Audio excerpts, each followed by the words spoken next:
become frustrated and you blame the other person, saying, oh, this person is not letting me. But in fact, nobody's not letting you do anything. You're not letting any part of you die on the side. Things were happening to me. I felt like what I wanted to happen wasn't happening, and there was nothing I can do about it. So today we're going to talk about how not to act in a relationship.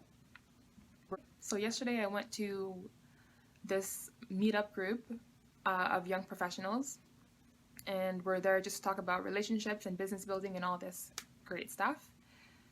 And it was my first time attending that group, and I went by myself. I didn't know anyone there, and so there was a moment when I was there where I felt like because I entered the room, right, and then there's a couple of people sitting down, and I felt like, since it was my first time there, that people should be welcoming me into the room, saying hello to me, because they should know that I'm new, right? So I was feeling a little bit uncomfortable because nobody was really doing that. Well, at that moment, nobody was really doing that. I just felt like I had expectations for the people who are there, and I felt like, why aren't they doing what they're supposed to do? And then I started overthinking in my mind, and I started to feel like I was like taking up the whole space in the room, and I felt very cloudy. And that to say, I felt like I was kind of a victim in that moment. I felt like things were happening to me. I felt like what I wanted to happen wasn't happening, and there was nothing I can do about it.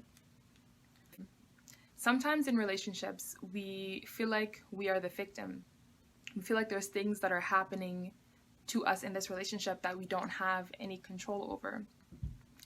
And the problem is when we feel that way, and also another symptom of feeling like a victim is when we complain. When we're complaining in a relationship about the other person or about things that have happened, that also lets us know that we're playing the victim role.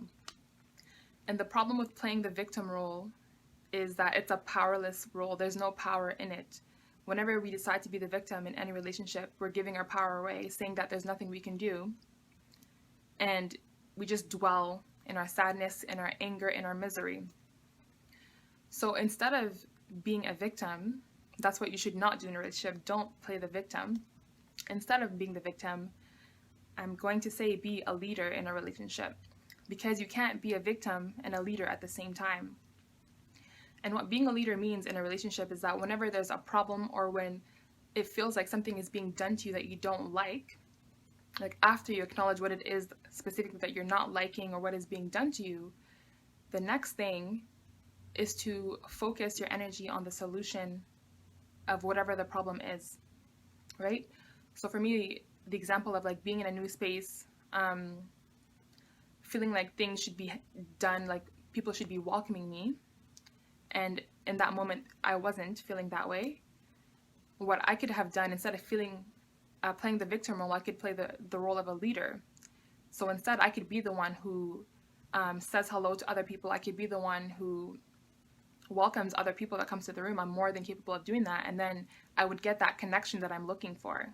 I can be the one to initiate that connection I'm looking for. I don't have to wait for somebody else to make me feel like I am accepted or like I'm welcomed, right?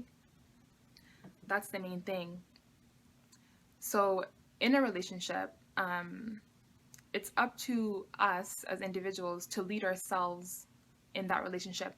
And leading ourselves meaning to put forward what it is that we desire, speak about what we like, what we don't like, and as soon as there's something or there's a different part of us that we want to explore, let's say your partner knows you as this way, maybe you've been mostly shy or quiet in that relationship for a majority of the time, and then one day you decide, you know what, I want to start being more social or whatever it is, and we have that desire now to be more social, but our partner knows us as someone who's quiet and shy. So sometimes we're scared to do something different because of how the other person's going to see us now that we want to be different.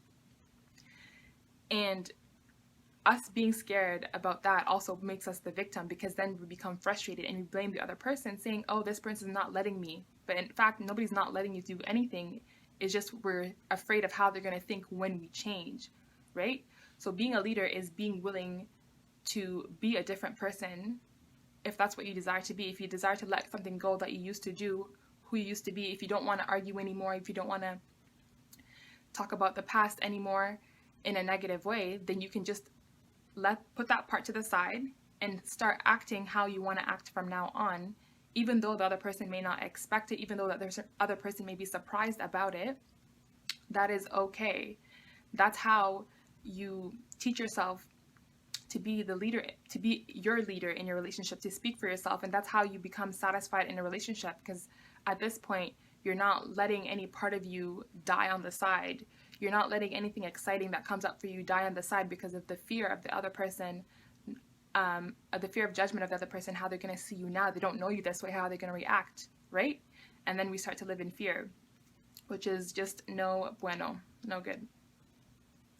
So that's the message that I wanted to share today. In relationships, don't act like the victim, because if you want to play the victim, well, you're more than welcome to, but it's not really going to serve you. If you're complaining a lot in a relationship, instead of looking at the solution, you're being the victim. If you're not doing something that you're interested in for fear of the other person, how they're going to see you, you're playing the victim.